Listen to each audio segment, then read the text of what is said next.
fonctionne. Bonjour à toutes et tous, on est ravis de vous accueillir au sein de la semaine de la pop philosophie qui a lieu du 12 au 19 à Marseille. Donc je tiens tout d'abord à excuser monsieur Jacques Serrano qui est l'organisateur de cette semaine de la pop philosophie qui peut malheureusement pas être présent mais qui vous souhaite à toutes et tous une excellente conférence. Alors j'ai la tâche de présenter les intervenantes du jour. On a tout d'abord le plaisir d'accueillir Marjorie Glas. Alors Marjorie Glas, vous êtes socio-historienne du théâtre. Vos travaux portent sur la relation entre le monde du théâtre et les classes populaires, et plus généralement sur l'histoire des loisirs populaires, sur les relations des classes populaires à la culture, ou encore sur les pratiques culturelles des classes populaires. Du coup, vous avez mené un certain nombre d'enquêtes régulières pour le compte, par exemple, du Louvre ou pour différentes institutions. Vous êtes par ailleurs aujourd'hui chargé d'études pour le COREPS, si je ne me trompe pas, Auvergne-Rhône-Alpes, et chargé de cours aussi à l'École nationale supérieure des arts et techniques du théâtre à Lyon. Alors, vous nous proposez aujourd'hui une conf intitulée, comme on le voit ici, « Penser la relation entre le théâtre et le peuple » ou « Comment sortir de l'entre-soi ». Et justement, j'ai été, il y a quelques semaines, à l'après-midi, avec vous, madame, sur une conférence, un événement où on réfléchissait à l'entre-soi dans le monde de la culture et dans le monde de l'art. Et madame lisait justement votre ouvrage qui s'intitule « Quand l'art chasse le populaire ». Et le sous-titre, c'est « Socio-histoire du théâtre public depuis 1945 ». Et c'est paru chez Agone en 2023. Et c'est, si je ne me trompe pas, une réflexion sur le processus de rupture entre le théâtre public et le public lui-même. Voilà, et ensuite on aura un échange entre Marjorie Glas et Julia Hitzer. Donc merci d'être parmi nous aujourd'hui. Donc vous êtes journaliste spécialisée dans la littérature et le cinéma. Vous êtes rédactrice essais et sciences humaines à l'hebdomadaire Télérama. Vous avez auparavant travaillé pour, par exemple, Philosophie Magazine ou encore Le Monde, pour n'en citer que deux. Et vous avez participé à un certain nombre d'ouvrages. Je citerai notamment un ouvrage dont vous êtes l'autrice qui s'appelle Cinéma et philosophie, paru en 2009 dans les Cahiers du cinéma. Et vous y proposez une analyse des formes prises par la relation du cinéma à la philosophie et de l'appropriation du cinéma par les philosophes. Et vous analysez justement les notions communes entre ces deux disciplines, par exemple le temps et l'espace, l'imaginaire et la réalité, le corps et l'esprit, l'être et l'apparence, la vérité et la manipulation, pour citer quelques notions qui peuvent être utiles à des élèves de terminale qui sont parmi nous aujourd'hui. Donc, je m'arrête ici. Je vous souhaite une excellente conférence. Gardez vos questions pour la fin. Il y aura un temps d'échange avec le public. Et merci à toutes et tous d'être venus. Merci. Un grand merci pour cet accueil, un grand merci au Festival de la Pop Philosophie et à la Bibliothèque du Merlan aussi de m'accueillir, de nous accueillir aussi avec Juliette pour cette discussion, débat. On m'a proposé de venir parce que j'ai effectivement publié un ouvrage qui s'appelle « Quand l'art chasse le populaire, socio-histoire du théâtre public en France depuis 1945 » et c'est là-dessus que je vais revenir. Je mets mon petit chronomètre pour que ce soit pas trop long. Et c'est un travail, c'est un ouvrage qui est tiré d'une thèse que j'ai soutenue il y a quelques années, qui m'a pris aussi pas mal d'années de travail. Et je vais vous présenter un petit peu les enjeux de ce travail et ce à quoi j'ai abouti. Et l'objectif de ce travail était à la fois de s'adresser aux professionnels du théâtre pour leur donner en tout cas des clés de réflexion sur pourquoi c'est compliqué quand on fait du théâtre de toucher aujourd'hui les classes populaires, mais aussi de donner des clés de réflexion au monde social en général, à la population en général, pour essayer de se réapproprier ce que pourrait être une politique culturelle dite populaire ou un art pour tous. Voilà, donc je vais revenir un petit peu sur ces travaux. N'hésitez pas à me faire un petit signe, les questions sont pour la fin, mais n'hésitez pas à me faire un signe si vous avez besoin d'explications un peu techniques sur des termes que je vais utiliser, etc. Parfois, le monde du théâtre est un peu jargonneux et j'utilise en partie certains termes qui existent dans le monde du théâtre. Alors simplement, en prologue, le titre de cette semaine de la pop philosophie, c'est « L'art, la grande illusion ». Alors moi, quand j'ai travaillé, je vais vous expliquer, j'ai travaillé donc sur un retour un peu historique sur les relations entre le monde du théâtre et le public, et spécifiquement les classes populaires.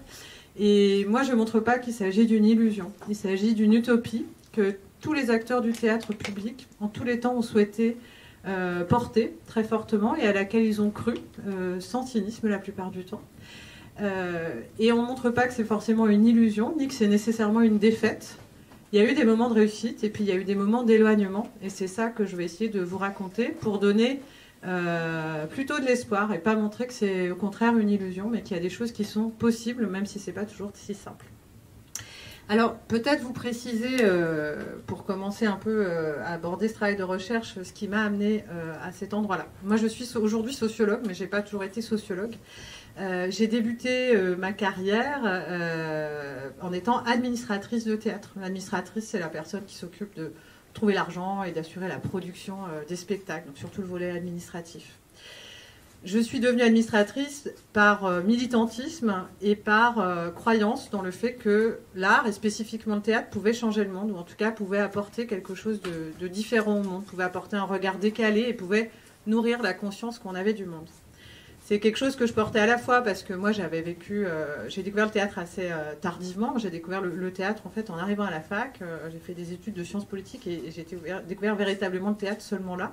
J'étais allée au théâtre à l'école, mais voilà, je venais pas d'une famille où ça faisait partie des pratiques communes. J'habitais à la campagne, bref. Et pour moi, le théâtre avait représenté une espèce de choc esthétique. Voilà, ça avait été une espèce de révélation incroyable. Et puis, j'étais sans doute tombée sur une bonne pièce, mais voilà. Et puis, par ailleurs, j'étais quelqu'un d'assez militant. Et donc, voilà, j'avais chevillé en moi cette idée de changer le monde. Je crois que ça n'a pas beaucoup changé. Et donc, pour moi, ça allait de soi, en tout cas, que travailler dans le monde culturel, c'était s'engager, en tout cas, dans cette croyance-là. Et c'est une croyance, c'est ce que je montre dans mes travaux, c'est une croyance qui est très largement partagée au sein du monde du théâtre public. Hein, cette idée que l'art peut et a même une mission particulière, et particulièrement le théâtre, auprès du monde social. Ça peut être un rôle éducatif, un rôle politique, un rôle social, en fonction de comment on le situe, de comment on se situe par rapport au théâtre, mais c'est quelque chose d'assez largement partagé. Alors la raison pour laquelle j'ai quitté ce secteur d'activité et pour laquelle j'ai fait une thèse, c'est celle d'un désenchantement. C'est-à-dire que c'est un univers qui m'a tout autant attiré qu'il m'a quelque part déçu. En gros, je me suis retrouvée dans la situation suivante. Je travaillais pendant des années à produire un spectacle, à travailler avec les collègues de la compagnie dans laquelle je travaillais, une compagnie de théâtre d'avant-garde, à produire un spectacle, à travailler les répétitions, etc. Et puis le jour de la création, le jour de la première, au fond, ce qui nous importait le plus, c'était certes que la salle soit pleine, mais au fond, ce qui comptait, c'était d'avoir des programmateurs dans le public, des journalistes, et d'obtenir la consécration par les pairs.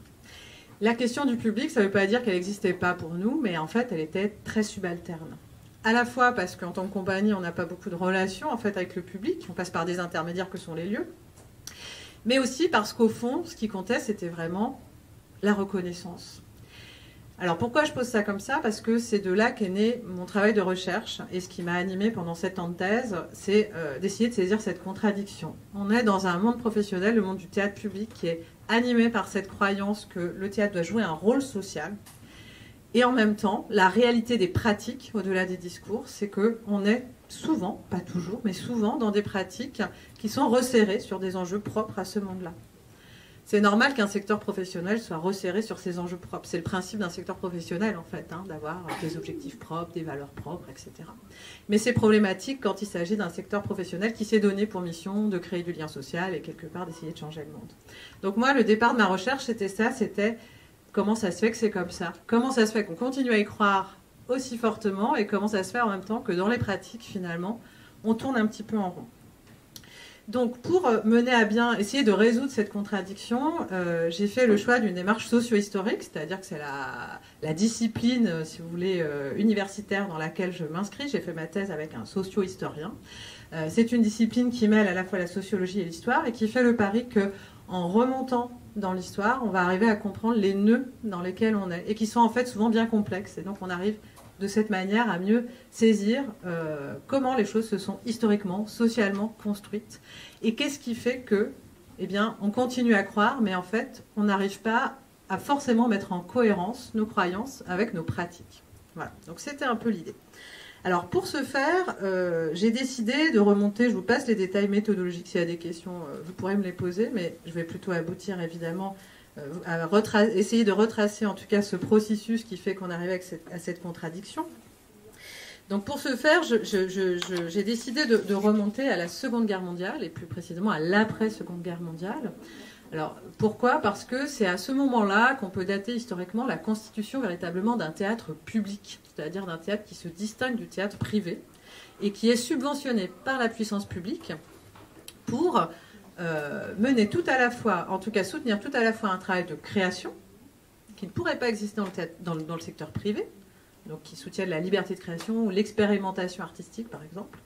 Et en même temps, et ça c'est très important, c'est en même temps déjà, cette idée d'élargissement du public qu'on va appeler, en fonction des époques, démocratisation culturelle, développement culturel, que sais-je encore. En tout cas, la question est la même, c'est celle de s'adresser à un public large, et si possible à un public qui ne vient habituellement pas au théâtre.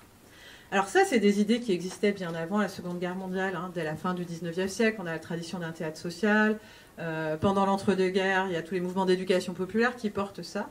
Mais après-guerre, c'est le moment où en fait ça va être objectivé dans des politiques publiques de la culture et que va vraiment émerger de manière objective un service public de la culture et donc un secteur du théâtre public. Ce modèle-là, il est porté après-guerre par des troupes qu'on appelle qui se revendiquent du théâtre populaire.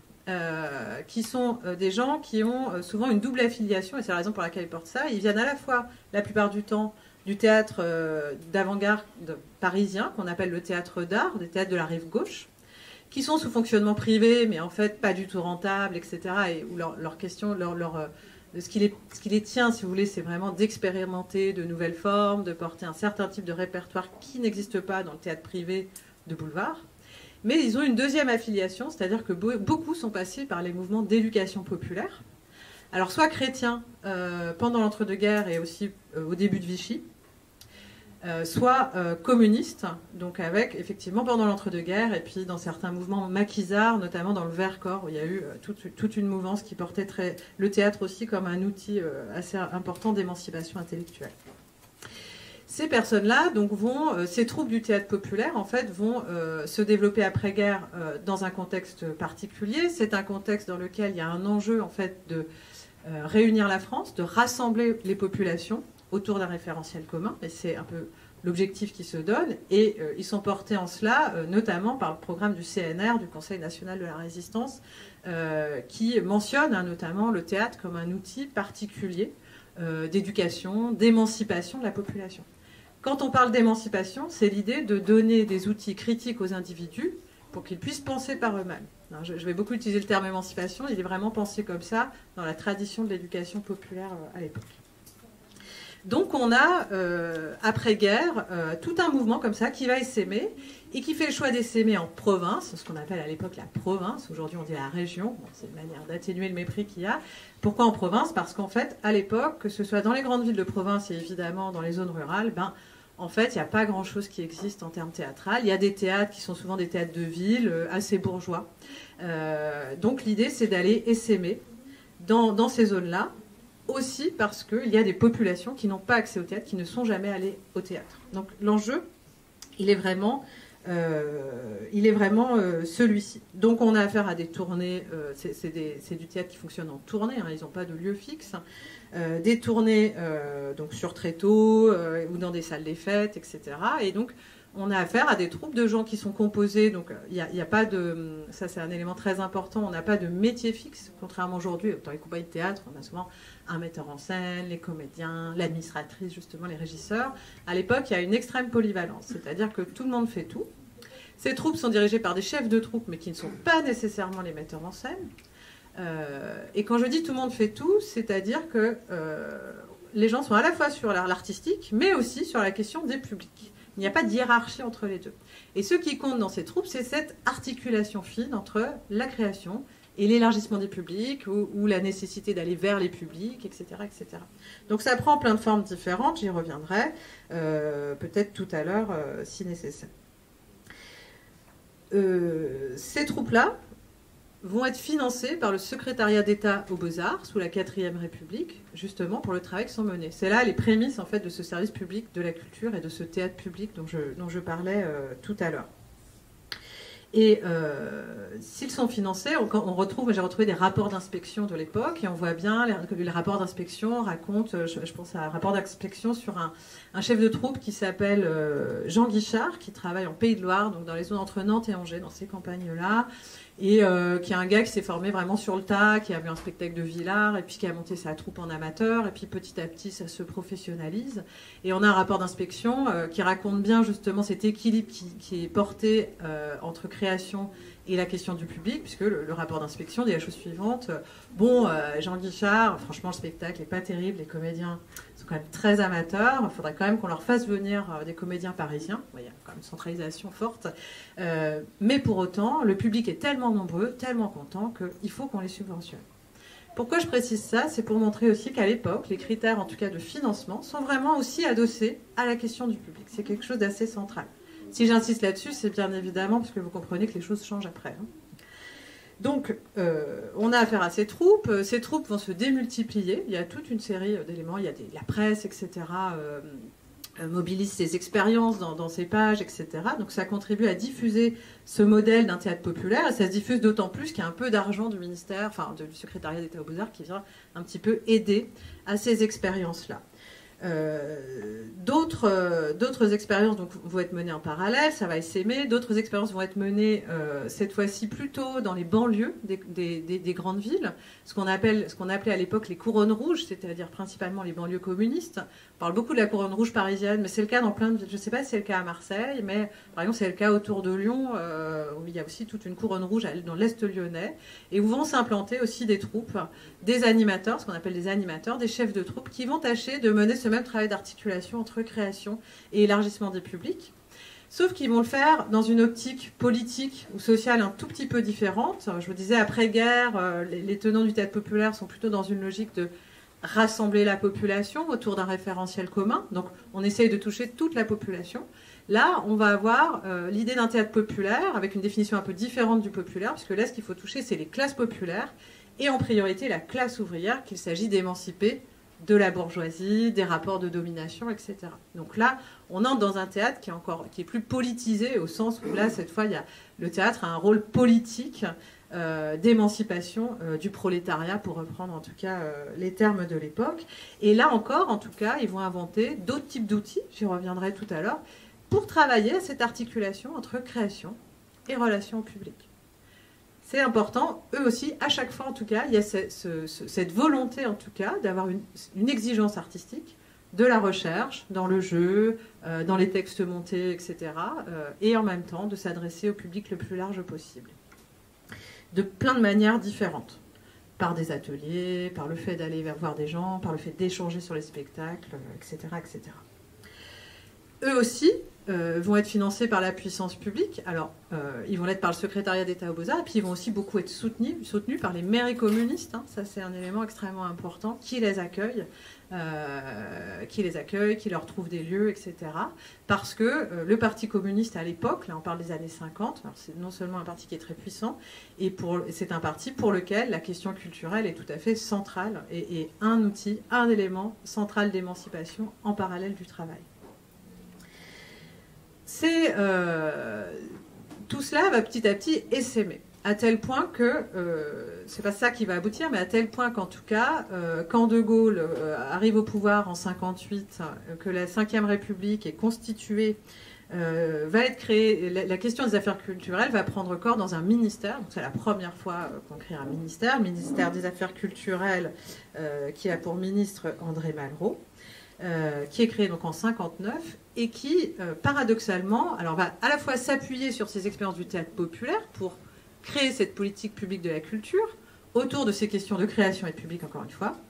Mais ce qui est paradoxal, c'est que là où je vous disais, voilà, ces expériences, ces troupes, etc., travaillent à l'articulation entre création et public, le choix de Malraux, ça va être de séparer ces questions de création et de relation au public à travers deux types de structures, que sont d'un côté les centres dramatiques à la tête desquels on met des artistes et qui sont supposés être là pour créer, et de l'autre côté, les maisons de la culture, qui sont aujourd'hui les scènes nationales, on en a une ici, qui sont supposées, elles, créer les relations entre les œuvres et la population et qui sont dirigées par des animateurs. Donc, Malraux, lui, pense qu'il faut une scission, c'est-à-dire qu'il est dans une conception très sacralisée de l'artiste qui ne devrait pas se perdre dans des questions pédagogiques, etc. Alors très souvent, les chercheurs, ils datent ce qui aurait été une séparation entre la création et la question de l'animation de cette période-là. Moi, ce que je vois en fait dans les archives, c'est que c'est pas tellement le cas, puisque à la tête de ces structures-là, on a en fait des gens qui sont issus de ce théâtre populaire et qui continuent en fait à avoir des pratiques hyper hybrides et à expérimenter beaucoup, toujours pour essayer de travailler cette question de l'articulation fine entre comment on crée, comment on est exigeant dans les formes et puis comment on essaye de trouver le public le plus large possible. Alors, je vous disais tout à l'heure, il y a plein d'expérimentations qui sont menées, je vous en donne juste quelques-unes. Dans les maisons de la culture, par exemple à la Maison de la Culture de Grenoble, le directeur qui est issu en fait du théâtre amateur, qui a beaucoup travaillé le théâtre amateur, notamment en Algérie où il a été animateur, Algérie de laquelle il est parti juste avant les accords d'Évian. Donc lui, il mise à fond sur la question de la pratique amateur. Et donc il se dit, mais on ne peut pas devenir spectateur sans avoir pratiqué. Au fond, le théâtre, la pratique artistique, c'est ça qui crée l'envie et qui crée de l'attention ensuite à la forme. Donc lui, c'est de cette manière qu'il va penser à cette question de l'articulation, en disant, c'est là qu'on va créer un public exigeant pour des œuvres exigeantes.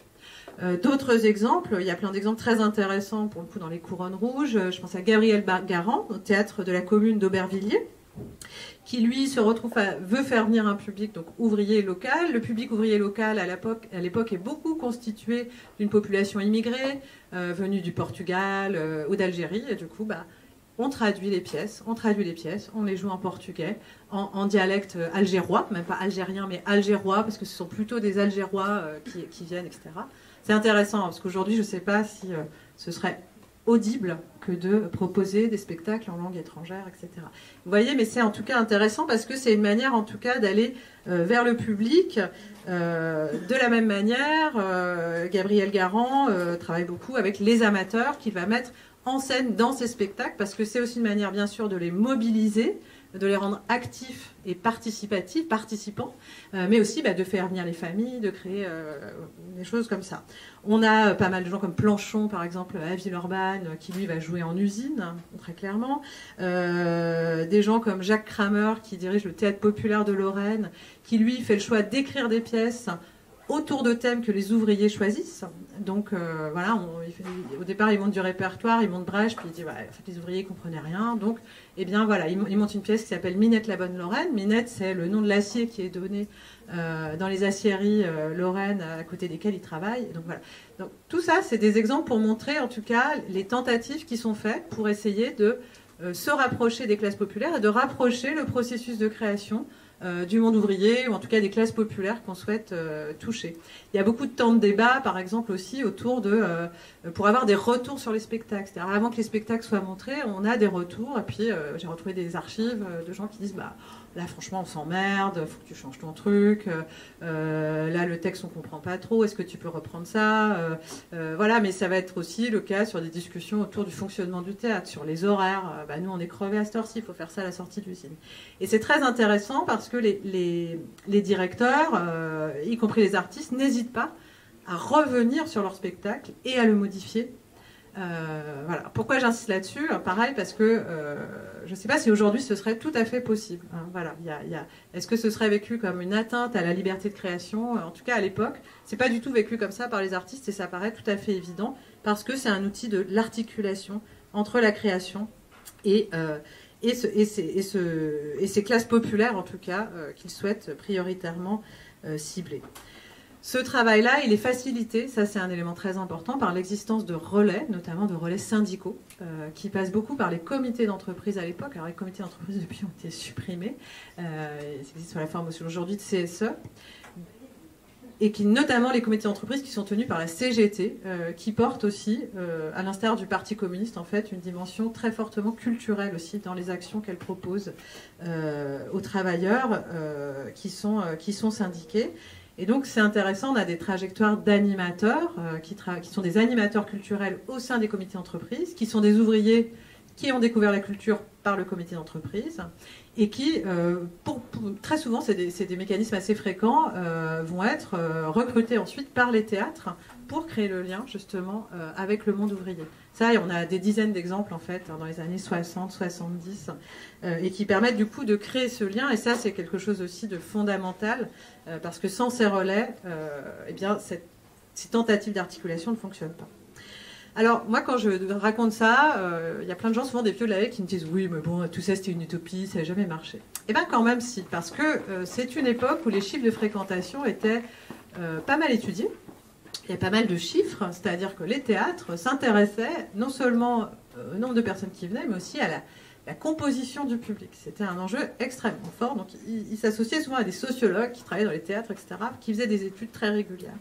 Et ce qu'on retrouve, c'est quand même des chiffres qui montrent qu'on monte à 18-20% d'ouvriers dans certains théâtres.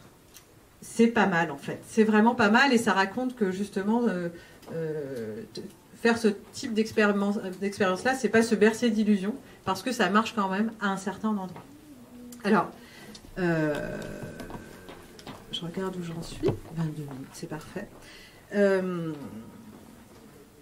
Donc là, on arrive à peu près à la fin des années 60 dans ce que je vous raconte. Et donc la question, c'est qu'est-ce qui s'est passé après pour qu'on arrive du coup à cette contradiction que je soulignais tout à l'heure. Alors en mai 68, ce qui va se passer, c'est que beaucoup de ces expériences-là vont être montrées du doigt. Pas toutes, mais une bonne partie, en disant, mais au fond, ce que vous avez voulu faire, c'est quand même imposer quelque part une culture bourgeoise aux ouvriers. Alors ça, c'est des critiques très communes en mai 68. Et ces critiques-là, en tout cas, vont contribuer à disqualifier assez fortement tous ces tenants du théâtre populaire, particulièrement les anciens du théâtre populaire. Vont monter au créneau, notamment à ce moment-là, toute une fraction de personnes qui sont plutôt issues de l'avant-garde théâtrale et qui vont défendre, en tout cas, un travail esthétique plus marqué par le travail sur la forme. D'accord ? Jusqu'ici, sur le théâtre populaire, on est quand même sur des formats quand même assez classiques, c'est-à-dire qu'on invente, mais on reste quand même sur un texte joué par des comédiens de manière assez naturaliste. À partir des années 60-70, se développe un théâtre plus formel, un peu plus complexe, et c'est quelque chose qui traverse en fait tous les champs artistiques à l'époque. C'est l'époque du nouveau roman, c'est l'époque de la nouvelle vague, où on explose aussi les formes. Ces metteurs en scène-là vont arriver en mai 68 en défendant l'idée qu'il faut un art plus radical, qui soit aussi radical qu'on doit l'être politiquement. Donc, d'une part, ça vient discréditer en quelque sorte ces tenants du théâtre populaire qui sont complètement ringardisés à l'époque, hein, voilà. Mais ils vont quand même avoir à cœur de travailler cette question de l'articulation entre la création et le public. D'autant plus qu'on est dans un contexte d'extrême politisation, donc on ne peut pas lâcher la question d'un art engagé. Ce qui va se passer à cette époque, c'est que l'art engagé va progressivement, en tout cas l'articulation entre création et public, va progressivement se transformer en disant au fond, l'art ne doit plus passer par des logiques d'animation, de médiation, etc. Mais faire confiance au spectateur, cette idée c'est condescendant de faire de l'animation, vous voyez, il y a un truc comme ça. Et puis il y a aussi cette idée à l'époque où on veut que tout soit politique, il y a cette idée de dire aussi qu'une subversion formelle, c'est-à-dire une subversion par la forme, vaut subversion politique et vaut radicalité. Donc la radicalité esthétique est la radicalité politique. Ça peut paraître un peu bizarre aujourd'hui, mais dans les années 70, en fait, c'est quelque chose qui est très majoritaire, qui est très porté, qui est porté beaucoup dans les mouvements, en tout cas par des metteurs en scène très proches des mouvements Mao. Et puis même le Parti communiste, qui était très réticent à ce type de discours-là, va progressivement le rejoindre pour des tas de raisons que je vous passe, qui sont liées un peu à l'évolution du champ intellectuel à la même époque. Ce que je montre ensuite, c'est qu'à partir en fait, du milieu des années 70, cette avant-garde-là, qui porte la subversion formelle comme une subversion politique, va prendre le pouvoir en fait, au sein du théâtre public. Et c'est ce qui va aboutir en fait, à une scission beaucoup plus nette entre le travail de création et le travail de mise en relation avec les publics. Alors la question, c'est comment c'est possible, parce que je vous disais tout à l'heure que les pouvoirs publics finançaient le théâtre autour de ces deux enjeux. L'enjeu de la création, mais aussi l'enjeu du public et l'élargissement des publics. Le maître mot du ministère de la Culture, c'est quand même la démocratisation culturelle. Alors, qu'est-ce qui se passe à ce moment-là? Il y a plusieurs choses en fait qui sont concomitantes et qui arrivent au niveau politique. D'une part, Giscard arrive au pouvoir en 1974. Et Giscard, il a à cœur, Giscard, donc président de la République en 1974, pour les plus jeunes générations qui étaient très loin d'être nées, même moi j'étais pas née. Giscard, c'est donc un libéral de droite. Alors on connaît bien son côté libéral au niveau économique, mais c'est aussi quelqu'un qui a à cœur de vernir son image libérale aussi en termes de mœurs. Donc l'IVG, c'est sous son mandat. Et donc en matière culturelle, il va aussi avoir à cœur de travailler ça. C'est aussi une stratégie politique qui permet de couper un peu l'herbe sous le pied au Parti communiste et au Parti socialiste, puisque la gauche commence à être assez puissante, notamment avec sa proposition de programme commun en 72, etc. Et donc ça devient potentiellement risqué. Giscard, du coup, va nommer au ministère de la Culture quelqu'un qui s'appelle Michel Guy, et quelqu'un qui incarne en fait l'avant-garde. C'est quelqu'un qui a fait découvrir en France la danse contemporaine, etc. C'est vraiment une figure de l'avant-garde en France, pas en tant qu'artiste, mais en tant que découvreur. Et la première chose que va faire Michel Guy concernant le théâtre, c'est nommer à la direction des centres dramatiques et des maisons de la culture des gens issus de cette avant-garde-là. C'est un double effet. Alors c'est un effet, je vais revenir sur les pratiques dans ces lieux-là, mais c'est aussi un effet, c'est-à-dire qu'à partir du moment où cette avant-garde subversive est nommée à la direction des lieux, le ministère va devenir un lieu très important de consécration de l'avant-garde. Je ne sais pas si c'est super clair, mais ça c'est vraiment important. Qu'est-ce qui se passe ensuite au sein de ces théâtres? En fait, ces metteurs en scène, quand ils arrivent à la direction des théâtres, la première chose qu'ils vont faire pour beaucoup d'entre eux, pas tous, mais pour beaucoup d'entre eux, au sein des centres dramatiques, c'est de licencier les animateurs. Avec le pari qui est, de toute façon, l'esthétique. Enfin, il faut créer une relation directe entre l'art et le peuple, et la médiation, finalement, ça ne sert à rien, c'est trop condescendant vis-à-vis des classes populaires, etc. Le premier effet qui est très net, c'est que d'une saison à l'autre, on a affaire à un effondrement très radical de la fréquentation. Donc assez rapidement, il faut quand même réembaucher des animateurs. Mais ça raconte à la fois donc, cette idée que les animateurs sont devenus... Le travail d'animation et de médiation est devenu un travail extrêmement subalterne. Donc ça raconte aussi la question de dont est conçue la question de la relation au public. Ça raconte aussi, et ça c'est très concret mais c'est très important, le fait qu'à partir du moment aussi où on crée des spectacles plus formels, plus exigeants formellement, esthétiquement, ça coûte beaucoup plus cher. Et donc il y a plus d'argent qui est mis sur la création que sur l'animation. Alors vous pourriez me dire, ça c'est les centres dramatiques, mais les maisons de la culture, elles ont toujours cette mission de créer un lien entre les œuvres et la population. Donc là on peut imaginer qu'on a affaire à un travail auprès du public plus poussé, plus exigeant. Alors ce que je montre, c'est qu'à la tête de ces maisons de la culture, on a effectivement au départ des animateurs qui dirigent ces lieux, qui sont donc des gens plutôt spécialisés en médiation, mais que progressivement, à partir du moment où en tout cas le ministère va de plus en plus insister sur la question de la création, dans les critères de consécration et dans les critères de nomination aussi des directions, eh bien ces animateurs, ils vont peu à peu orienter leur travail plutôt vers la découverte de talents, plutôt que autour de la question des publics. Attention, ça ne veut pas dire que la question du public, elle n'est pas importante. Remplir une salle, c'est important, évidemment. Faire venir un public, c'est central dans le travail d'un programmateur. Mais les carrières se font plus là-dessus dans les années 70-80. C'est revenu, mais c'est plus le cas. Voilà, donc on a affaire, à la fin des années 70, on se retrouve en fait avec une coexistence de la création et du travail auprès des publics dans les théâtres, mais avec une hiérarchie qui s'est opérée. C'est-à-dire qu'au sein des directions, des métiers, donc de metteurs en scène ou de programmateurs qui sont strictement orientés sur la création, et puis on retrouve au bas de la hiérarchie ce qu'on connaît aujourd'hui sous la forme de médiateurs, médiatrices, chargés de relations publiques, et qui sont en fait situés au bas de la hiérarchie, avec souvent des métiers moins bien payés, etc., etc. Et c'est quelque chose qu'on retrouve au sein des critères du ministère, c'est-à-dire que les critères du ministère sont d'abord des critères orientés sur la création. Les compagnies qui travaillent, par exemple, plus sur une orientation socio-culturelle sont moins financées ou définancées. C'est la fameuse séparation création-socio-cu, dont on parle beaucoup, mais elle s'opère véritablement à ce moment-là. Et la question du public, si elle reste importante, si elle reste un critère de subventionnement, elle est renvoyée en fait à des questions très quantitatives, très techniques.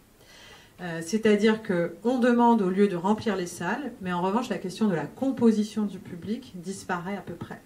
Et ça c'est aussi important, ça veut dire que la question de la diversité des publics, elle n'existe plus. Donc on continue à avoir ces deux pieds, c'est la question de la création et la question du public, mais on voit bien qu'en fait dans les enjeux, donc dans les discours c'est toujours très important, tout le monde parle du peuple, etc. Mais dans les enjeux en réalité, la question du public devient secondaire, dans les enjeux strictement professionnels. Alors je regarde où j'en suis. Je vais terminer rapidement, puis ensuite peut-être que dans l'échange on pourra revenir sur la période la plus récente. Je vais terminer sur les années 80.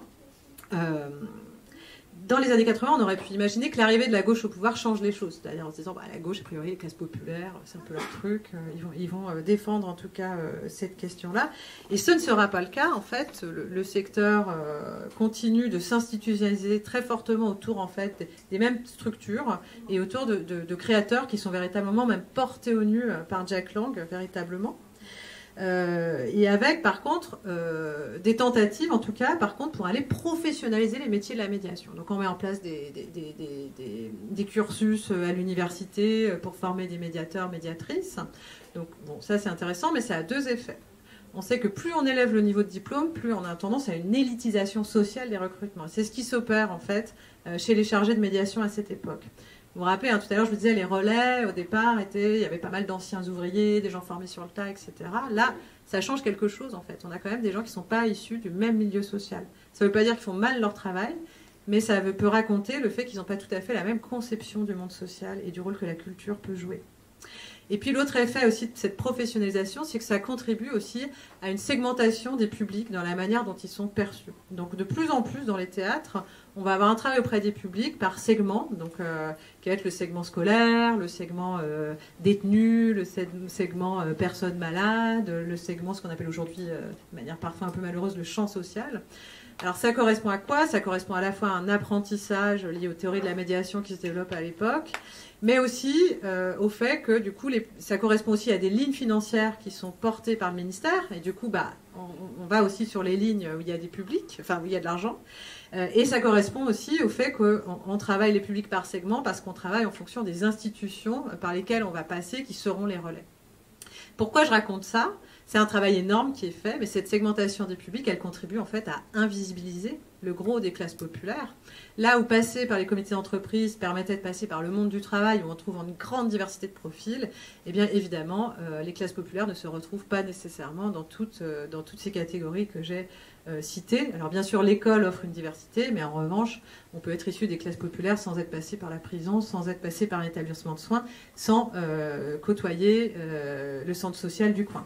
Donc ça, c'est quelque chose qui se met en place dans les années 80 et qui perdure beaucoup, même s'il y a beaucoup de réflexions, c'est pas simple de sortir en fait de ces segments-là, de ces relais traditionnels-là, etc. Voilà ce que je peux vous dire. On s'arrête dans les années 80. Je m'arrête là dans les années 80 parce qu'en fait, les structures du théâtre public ont peu changé. Il y a beaucoup de discours et beaucoup de tentatives pour remobiliser actuellement les classes populaires, et je pense qu'on en discutera tout à l'heure. Mais il me semble, moi, que si j'écris ce livre, c'est pour essayer de montrer aussi aux acteurs culturels qu'ils se retrouvent coincés dans des schèmes qui ne leur appartiennent pas ou qui les précèdent largement, et du coup, dans lesquels il n'est pas facile de sortir. Les critères de consécration restent très fortement orientés sur la création. Le socio-cul continue d'être relativement disqualifié. Et l'articulation entre création publique, elle n'est pas toujours si facile à créer, d'autant qu'à partir des années 80, se crée un véritable fossé avec les classes populaires, réellement, qui est un fossé qu'on retrouve dans le théâtre public, mais qu'on retrouve aussi plus généralement dans le monde social. Les années 80, c'est toute une période où en fait d'invisibilisation des classes populaires, tout un discours qui dit que la société s'est moyennisée, etc. C'est aussi une période où les partis de gauche qui portaient les revendications des classes populaires, eh bien les mettent de côté avec des stratégies tant du côté du Parti communiste que du Parti socialiste qui visent à cibler très clairement les classes moyennes et plus les classes populaires.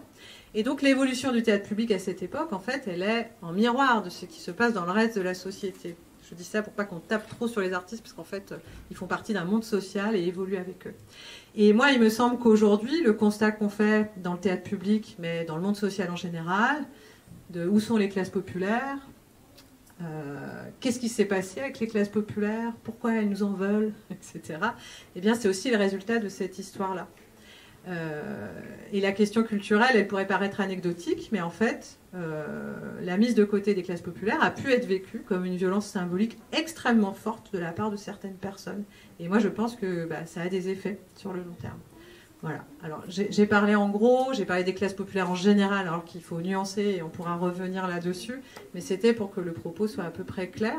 Et si vous souhaitez, en tout cas, qu'on arrive jusqu'à la période la plus récente, on pourra en discuter. Voilà. Merci de votre écoute.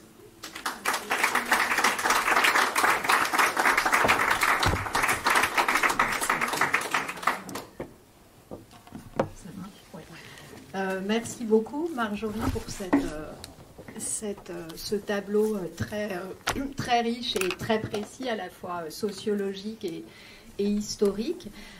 Effectivement, ça peut être intéressant qu'on parle un petit peu de ce qui se joue, de ce qui se passe aujourd'hui à la lumière de toute cette matière et de toutes ces connaissances et de cette enquête que vous avez mené. Donc je vais faire un premier petit pas de côté pour parler un peu de l'actualité.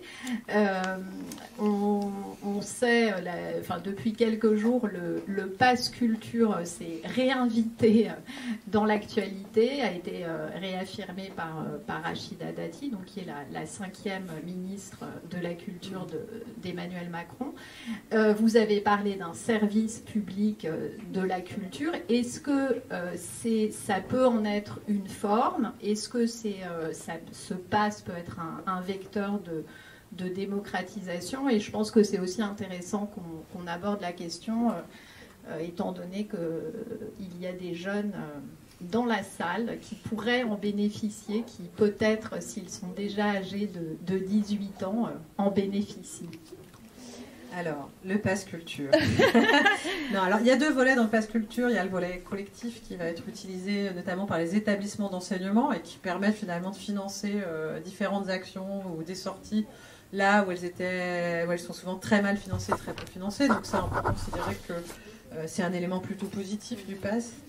En revanche, la version individuelle du Pass vient, à mon sens, nier tout le travail, justement, de politique culturelle qui a été porté depuis 1959 et même avant, en fait, où il y avait quand même ce pari de, non pas seulement de mettre en regard des œuvres et puis un public, mais quand même des œuvres choisies qui avaient des capacités émancipatrices. C'est-à-dire que le service public de la culture, c'est pas... va voir ce que tu veux, on sera content, et l'essentiel c'est que tu aies des pratiques culturelles. C'est dire, on aimerait t'emmener vers des pratiques culturelles qui vont te changer, ou qui vont t'apporter des espaces de réflexion, etc. Là où le Pass Culture, en fait, nie tout cela, et puis renvoie très clairement, les faits, c'est que ça renvoie, en fait, on sait très bien que les usages se font en faveur, en fait, du secteur privé de la culture. Donc là aussi, c'est un contresens historique par rapport à la fondation de ce ministère de la Culture et des politiques publiques de la culture en France, qui se sont fondées contre le privé, contre la logique commerciale. Voilà, donc c'est ultra problématique. Puis l'autre effet très problématique, c'est le fait que ça coûte une fortune et que ça se fait au détriment des équipes, des lieux qui tentent de faire ce travail justement, non seulement de création, mais aussi de travail auprès des publics, qui est un travail long, ingrat, mais nettement plus utile.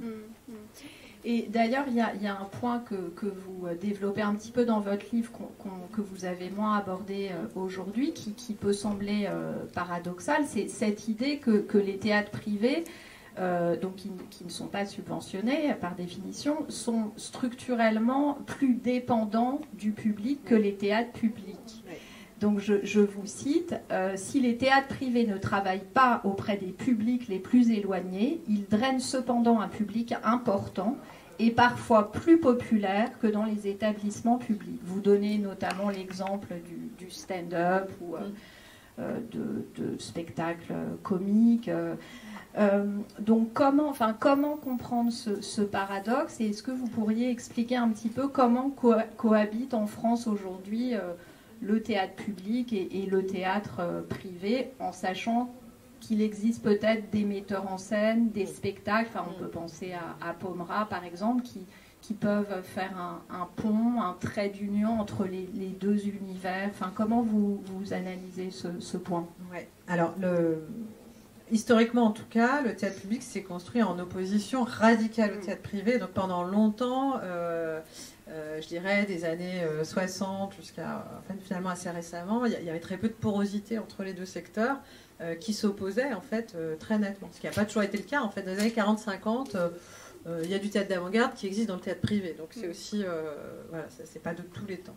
Donc ça se construit comme ça. Effectivement, un des paradoxes, c'est que le théâtre public qui se construit sur la nécessité de toucher le public, et en même temps, en étant subventionné, il s'affranchit de la dépendance au public. Donc ça peut paraître un peu étonnant à cet endroit-là. Et donc, c'est vrai que souvent, le théâtre privé va réaffirmer sa légitimité en disant, nous, on ne tient que grâce au public, donc vous voyez, etc. Sauf qu'effectivement, à la différence du théâtre public, les missions, il n'y a pas de mission en termes de diversification des publics. Donc, il n'y a pas spécifiquement de recherche de public, etc. Il y a de recherche de public, mais plutôt en mode marketing pour remplir et retrouver un équilibre économique. Alors, pour autant, effectivement, il y a cette difficulté qui se pose et à laquelle est régulièrement renvoyé le secteur du théâtre public, c'est le fait qu'une fraction du théâtre privé, pas tous les théâtres privés, mais une fraction du théâtre privé, particulièrement le stand-up, tous ces plateaux partagés, même certaines revues, etc., tentent à toucher un public plutôt diversifié, qui est un public assez communautaire en fait. C'est un mode de fonctionnement très différent. Voilà, sur le stand-up, en fonction des types d'humoristes, ça fait venir tel type de public. Mais c'est très fragilisant, évidemment, pour le théâtre public. Il y a toute une fraction de la droite qui renvoie ça en disant, vous voyez, le commercial peut faire très bien, etc. Et c'est d'autant plus fragilisant qu'effectivement, là où il n'y avait plus du tout de porosité entre le théâtre public et le théâtre privé, il y en a un peu plus, avec effectivement des metteurs en scène qui circulent entre les deux. Alors, qui circulent entre les deux, parce qu'il y a des Joël Pomera, Thomas Joly, qui sont quand même des gens d'abord issus du sérail du théâtre public, qui ont été formés dans le théâtre public, dont les spectacles sont pour beaucoup produits par le théâtre public, parce qu'il y a du temps de travail, du financement, etc., et qui vont ensuite tourner dans le privé. Donc il faut toujours avoir ça en tête, c'est-à-dire que voilà, il y a une porosité, mais qui montre aussi, à mon sens, que le théâtre public est capable de produire des individus qui savent produire des spectacles populaires. Et puis, alors encore une fois, après, c'est pas parce que Pomera va jouer dans le théâtre privé que c'est plus populaire à cet endroit-là. Je suis pas sûre que là où il joue à Paris, ce soit un public populaire vu le prix des places en plus. Donc voilà, donc il y a cette porosité, mais en tout cas, il y a une porosité qui est attendue par le ministère de la Culture de plus en plus et qui raconte quand même la fragilité du financement, la fragilisation du financement du théâtre public et qui devrait quand même interroger. Et puis une fragilité là plutôt politique où effectivement il y a toute une fraction de la droite ou de l'extrême droite qui va renvoyer vers le théâtre privé comme un modèle d'accès au populaire. Et moi il me semble qu'il faut reprendre une défense du service public de la culture en réaffirmant en tout cas la nécessité certes de toucher les classes populaires et de faire une espèce d'autocritique pour dire oui, peut-être qu'il faut retravailler et travailler différemment et mieux, mais en réaffirmant le rôle émancipateur. Voilà, il ne s'agit pas seulement de mettre en présence un public et une pièce, en fait. Ça va au-delà. Et dans votre livre, d'ailleurs, vous réfléchissez à cette frontière assez ténue, entre l'idée de théâtre populaire et de rôle civique et politique du théâtre, et le moment où le théâtre peut aussi basculer dans une forme de populisme ou de démagogie. Est-ce que vous pourriez nous expliquer un petit peu cette idée et de voir aussi comment ce populisme peut s'opposer à une forme d'élitisme, comment... Alors, ce que je montre notamment, c'est dans les années 80, notamment, au moment justement où il y a une séparation extrêmement forte entre un théâtre qui sera un théâtre d'innovation formelle, extrêmement exigeant, un vrai théâtre de création, comme on dirait à l'époque, et puis cette séparation avec le théâtre qui serait du socio-cul, tel qu'il est fait dans les MJC, mais tel qu'il est en fait pratiqué et tel qu'il n'a jamais arrêté d'être pratiqué en fait par pas mal de compagnies qui font tout un travail local, moins connu, moins reconnu.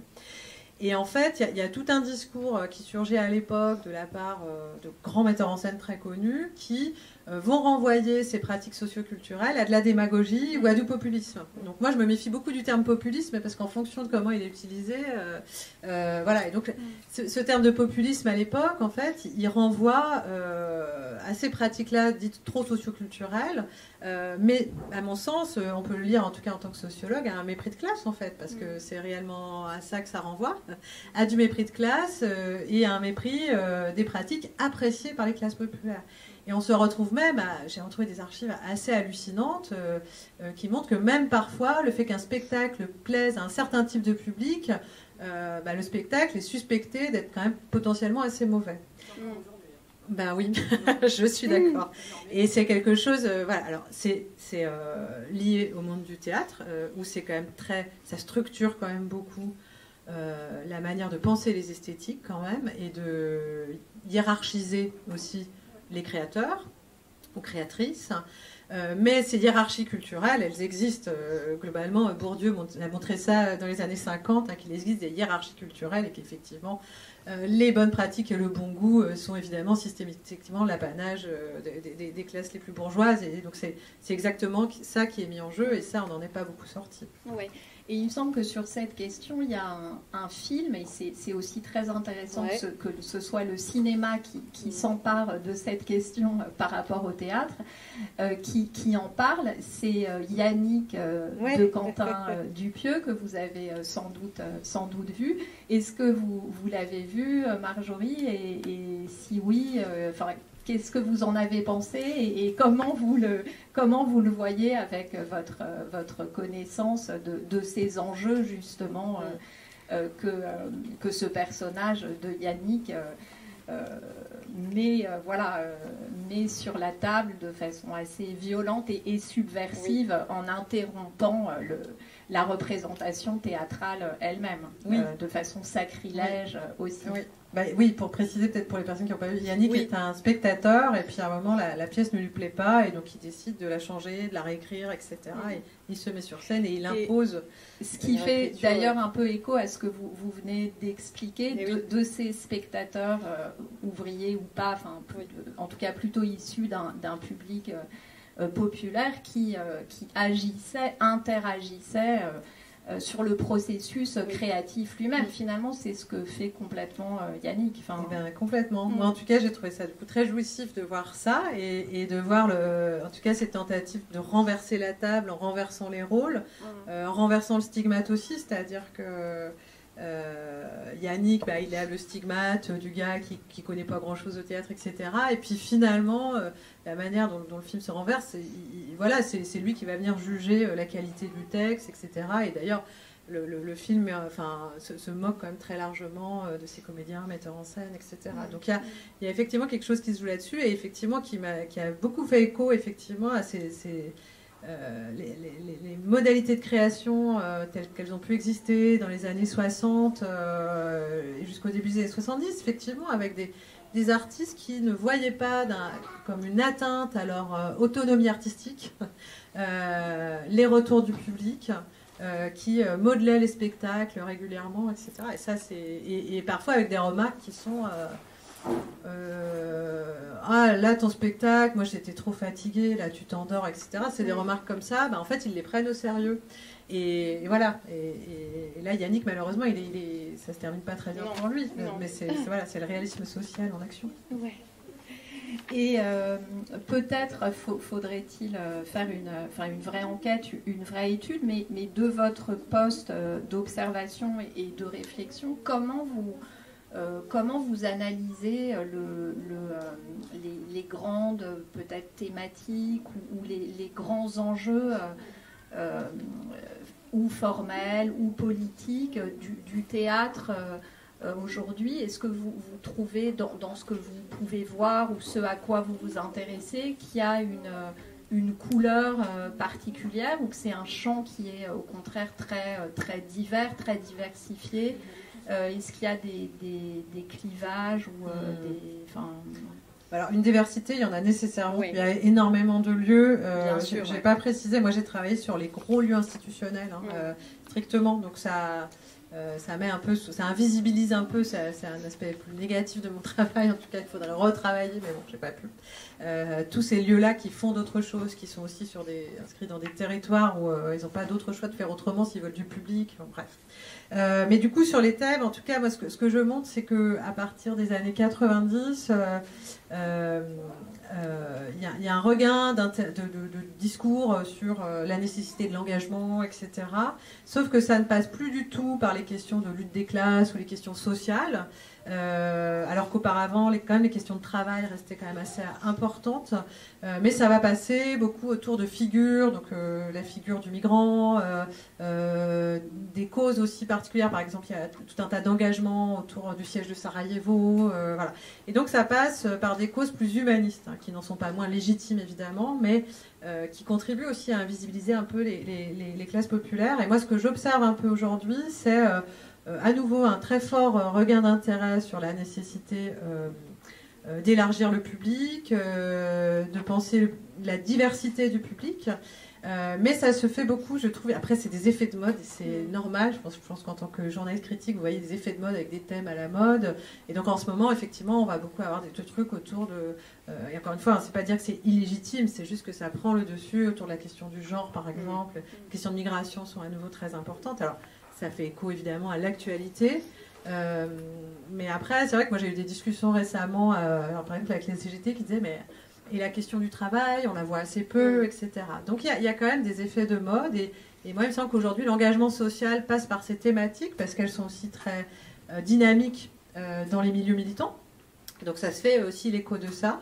Et que pour autant, la question du monde du travail, etc., reste assez minoritaire. Même si après, je ne veux pas être trop injuste parce qu'il y a plein de tentatives menées par ailleurs. Mais, voilà, c'est... Le sentiment que j'ai dans les disons, gros lieux, centres dramatiques, scène nationale, mais pas tout. Hein. Vous montrez dans votre ouvrage, donc il y a une opposition très structurante entre le fait donc d'être tourné vers la création ou d'être tourné vers les publics.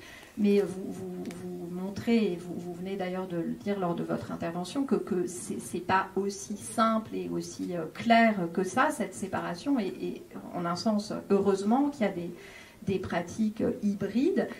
Et vous citez d'ailleurs Jean Vilar qui a cette formule très éclairante et qui peut peut-être donner de l'espoir, puisque vous avez commencé par dire que c'est aussi ce que vous vouliez apporter, enfin en tout cas que vous ne repreniez pas à votre compte ce terme d'illusion.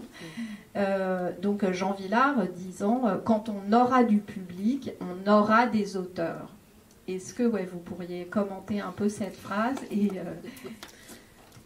Alors, quand on aura du public, on aura des auteurs. C'est beaucoup lié aussi à la difficulté de montrer à l'époque des auteurs contemporains. C'est-à-dire qu'on reproche pas mal aux têtes populaires d'être toujours sur le répertoire, etc. Et en même temps, le répertoire est aussi ce qui fait venir du public. Donc, les programmations dans les années 50-60, elles sont beaucoup construites autour d'un équilibre de faire du répertoire que les gens connaissent, et notamment Molière. Si Molière a beaucoup monté, c'est pas parce qu'ils sont accrochés à des vieilles traditions, c'est aussi que Molière ça marche, Molière ça fait rire, donc il y a aussi l'enjeu d'avoir des spectacles d'humour, etc. Et donc un reproche qui est fait, c'est de dire il n'y a pas beaucoup d'auteurs qui sont présentés, c'est beaucoup du répertoire. Et alors les programmations, elles sont quand même construites avec à l'époque aussi des auteurs plus contemporains de l'époque, etc. Mais sur lesquels on a du mal à faire venir du public. Et donc il y a cette idée de dire, eh bien, c'est une fois qu'on aura acquis un public fidèle qu'on pourra aussi aller expérimenter, etc. Et développer aussi ce travail-là. Pour lui, la question du public va passer effectivement en premier. Alors, en parlant de public, c'est maintenant à vous d'intervenir et de poser les questions que vous souhaitez à Marjorie Glas. N'hésitez pas. Ou à Juliette. Oui, mais donc je propose de faire passer le micro, n'hésitez pas à intervenir. Et je propose que vous partagez le micro. Oui. Est-ce qu'il y a des questions? Il suffit d'une question pour lancer le mouvement. Merci beaucoup. J'ai beaucoup apprécié la perspective historique que vous avez développée. J'aimerais poser une question sur deux éléments qui me semblent sont liés au fait que ça ne soit pas l'utopie. c'est-à-dire l'éducation, dont vous avez parlé beaucoup au début, et la tarification, vous l'avez mentionné pour moi, je crois. Peut-être rester uniquement sur la tarification et peut-être vous permettre de parler de la situation plus actuelle, 90, 2000, etc. Est-ce que vous avez, dans vos travaux, travaillé sur la question de la tarification? On sait bien que voir un Teresa Deckmaker ou Merlan ne coûte pas la même chose qu'au théâtre de la ville. Il y a aussi des festivals qui ont leur politique qui change souvent, même. Enfin, il me semble que Thiago Rodriguez a aussi modifié les prix pour les jeunes pour permettre un accès plus grand. Est-ce que cela évolue depuis les années 80? Est-ce qu'il y a des politiques réelles qui sont plus soucieuses ou moins soucieuses de la question de la tarification? Oui, alors ce sont des questions redondantes. Hein. La question de la tarification, elle a été posée historiquement par Villard, qui est le premier au TNP, quand le TNP était au Palais de Chaillot, a posé la question d'un tarif accessible pour les ouvriers, pour tout un chacun. Et donc, il va y avoir tout un travail d'expérimentation très, très poussé sur la question de tarification. Je conseille, il y a un bouquin de Laurent Fleury sur l'histoire du TNP, il y a des tonnes de pages sur la tarification, c'est très technique, mais plutôt intéressant. Et donc c'est intéressant. Donc la question des tarifs, elle est très compliquée, et notamment jusque dans les années 60-70, parce que si les structures sont subventionnées, elles le sont quand même assez peu. Donc la présence du public, elle est très importante pour équilibrer quand même économiquement, et donc on ne peut pas faire des tarifs trop bas. Puis il y a ces questions de reconnaître, parce que c'est l'idée de faire payer le public, c'est aussi reconnaître le travail qui est fourni, un travail professionnel. Donc ça a à voir aussi avec le caractère professionnel qui est défendu aussi par ces équipes. Donc c'est souvent l'objet de débats en fait dans les structures. Après, les évolutions qu'on voit, c'est qu'il y a un fort modèle hérité de Villard qui va se diffuser au moins jusqu'à la fin des années 60. On voit arriver dans les années 80 l'arrivée du marketing à l'anglo-saxonne, qui transforme quand même pas mal les politiques tarifaires avec des catégorisations plus nettes de public, voilà. Et puis, plus récemment, de nouvelles réflexions autour de la tarification, gratuité, prix libre, etc. Ce qu'on sait en tout état de cause sociologiquement, c'est que la question du tarif, par exemple la gratuité n'a pas d'effet, ne contribue pas à diversifier les publics. En revanche, on sait qu'un tarif trop élevé va limiter l'accès, quoi. Voilà. En gros, c'est ça. Et après, c'est tout un équilibre à trouver là-dessus, avec par exemple le fait que aussi des tentatives de gratuité où en fait le public a le sentiment que si c'est gratuit c'est moins bien. Donc voilà, c'est des équilibres difficiles à trouver. Après, il y a un regain de discussion actuellement sur la question de tarification, puisque les structures culturelles publiques étant très étranglées financièrement en raison de la stagnation ou voire de la baisse des subventions. Il n'est pas rare que les collectivités demandent aux structures culturelles d'augmenter les tarifs. Et ce qui pose des problèmes politiques aussi aux structures. Voilà. Et un dernier point sur la tarification, je parlais de la segmentation des publics, et moi il me semble que la segmentation de la tarification invisibilise quand même très clairement les bas revenus. C'est-à-dire les gens qui ne reçoivent pas le RSA, il y a des vrais soucis là-dessus actuellement. Bonjour. Merci. Mais souvent on a tendance à pointer du doigt les classes populaires, mais moi je trouve qu'il y a un désintérêt généralisé du théâtre.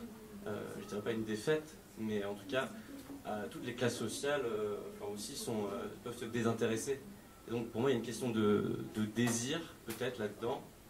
Et est-ce que là-dedans, dans l'histoire un peu de cette désillusion ou de cet entre-soi, il n'y a pas aussi une autre histoire de l'image, de l'absence de présence, est-ce qu'il n'y a pas d'autres choses à l'équation, quoi? Alors, des intérêts pour le théâtre. En tout cas, ce qui est certain, si c'est le théâtre qui est le moteur de ces politiques culturelles, c'est que c'est au départ, dans les années après-guerre, une discipline qui est très centrale, et elle n'a plus cette centralité aujourd'hui dans les pratiques culturelles. Donc ça, c'est certain que ça a un effet sur la désaffection du théâtre.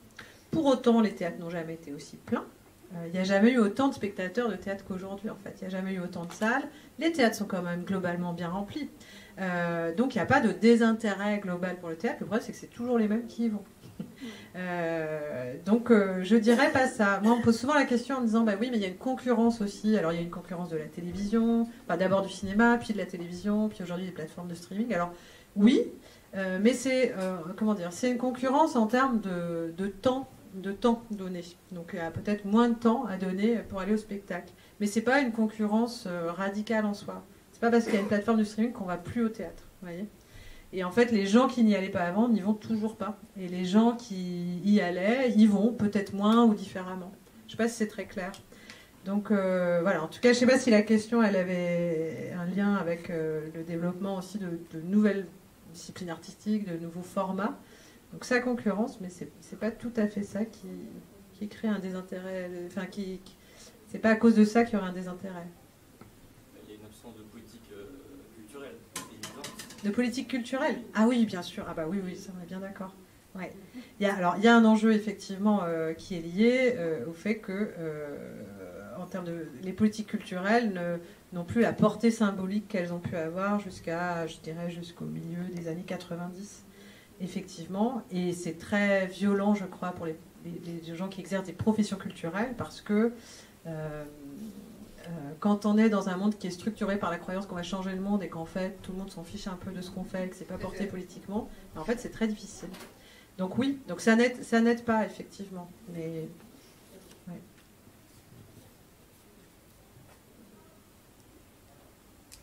Il n'y a pas de petites questions. Ah super.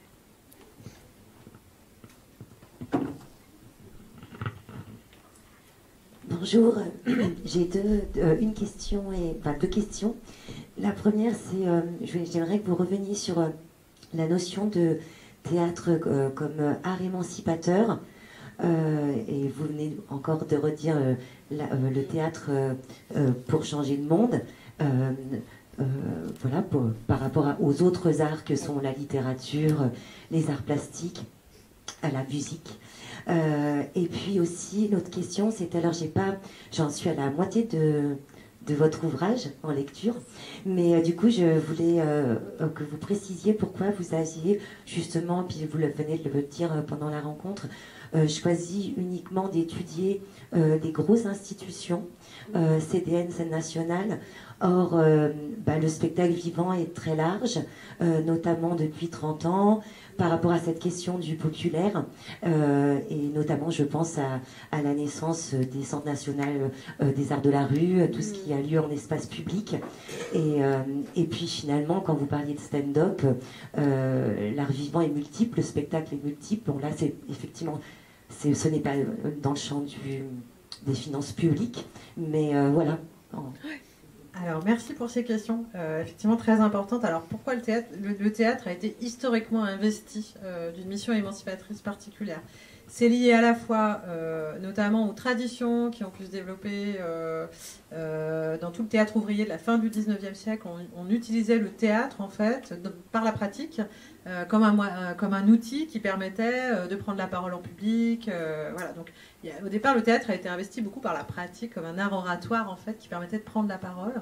Et puis, rapidement, s'est développée cette idée, en tout cas, que le théâtre pouvait jouer un rôle particulier, parce que c'est d'une part un art de la parole, donc qui permet de transmettre des idées précises, disons, moins floues que ce qui pourrait être transmis par la danse ou par la musique, et que du coup c'était un art de la réflexivité, c'est-à-dire un art qui permettait de réfléchir sur le monde, et plus que le cinéma, parce qu'au théâtre, il y a l'idée qu'on est spectateur nécessairement plus actif, parce qu'on est mis face à des gens vrais, et dans des logiques de convention. Donc on est obligé aussi d'avoir un recul. On ne peut pas penser que c'est la réalité vraie. Vous voyez, donc il y a vraiment... c'est la raison pour laquelle le théâtre a été historiquement investi de cette idée d'émancipation, et ça a été porté aussi très largement par les mouvements de l'éducation populaire, cette idée-là. Alors ensuite, pourquoi j'ai travaillé que sur les grandes structures? Alors, d'une part, parce que c'était un travail énorme, ça m'a pris 7 ans, et que j'aurais pas pu vraiment élargir, mais aussi parce que ça se justifie en termes de recherche, parce que ces structures-là, centres dramatiques, maisons de la culture, qui sont donc devenues les scènes nationales, ont contribué en fait à structurer de manière très hiérarchisée en fait tout le champ du théâtre public. C'est-à-dire que ce sont des espaces modèles, en quelque sorte, entre guillemets, voilà, qui vont essaimer assez largement. Et ça m'intéressait aussi parce que moi, j'ai d'ailleurs pas tant travaillé sur les structures que sur les directeurs, directrices de ces structures, en fait. Donc, ce qui m'a intéressé, c'est plutôt la trajectoire de ces directeurs. Plutôt directeurs, parce qu'il y a quasiment que des hommes, malheureusement, jusqu'à récemment. Et ce qui m'intéressait, c'était de voir comment eux, à leur endroit, en fait, ils allaient diffuser leur modèle. Parce qu'en fait, c'est des personnes qui sont, par leur statut de directeur, à la fois souvent producteurs, donc créateurs ou producteurs de spectacles, mais ils diffusent aussi les spectacles, donc ils diffusent aussi des normes majoritaires dans le secteur, et puis ils sont extrêmement prescripteurs. Voilà. Et puis sans compter le fait qu'ils font partie de 12 000 commissions, etc. Donc voilà. Et ils font également partie de syndicats qui vont négocier les normes professionnelles d'un milieu, etc. Donc il y avait ce pari de dire que dans un secteur très hiérarchisé où les carrières sont pensées comme ça, comme ascendantes, eh bien, en tout cas, ils imposaient d'une manière ou d'une autre certaines normes, y compris des normes esthétiques, professionnelles, etc. Après, voilà, dans le bouquin, j'espère que c'est clair qu'en tout cas, après, j'ai pas la prétention de faire une monographie générale de tout le théâtre en France. J'aurais adoré, mais je ne le peux pas. Et après, ça pose des questions d'archives aussi. Hein. Les archives des compagnies sont peu conservées, donc c'est plus dur de faire l'histoire des petits. Ça, c'est les grandes difficultés des historiens et des historiennes. C'est comment on fait l'histoire des plus petits, qui ont laissé moins de traces dans l'histoire officielle. Juste désolé, comme on a un planning serré, une question courte et une réponse courte, s'il vous plaît. Ça marche. Mais il n'y a pas de problème. Okay. Je veux simplement, ça me fait... Merci pour votre exposé superbe. Je pensais aux Grecs, hein, quand même. Chez les Grecs, le théâtre était populaire. Enfin, je ne sais plus ce que ça veut dire. Je pensais à l'interview de Julien Gosselin dans l'IB, que j'ai d'ailleurs sur moi, qui est donc directeur de l'Odéon maintenant. J'ai vu les spectacles de Gosselin, je sais un peu ce que c'est que le travail de Gosselin, et que j'aime beaucoup. Mais il veut faire un théâtre élargi, hein, pas populaire. Je ne sais pas s'il a prononcé le mot, mais il voudrait bien. Mais je ne peux pas le croire. Je peux pas. J'aimerais bien, mais regardez, ne serait-ce que le spectacle de Julie Deliquet à Avignon, dans la Cour d'honneur, il n'a pas été apprécié. Et pour moi, c'était du théâtre populaire.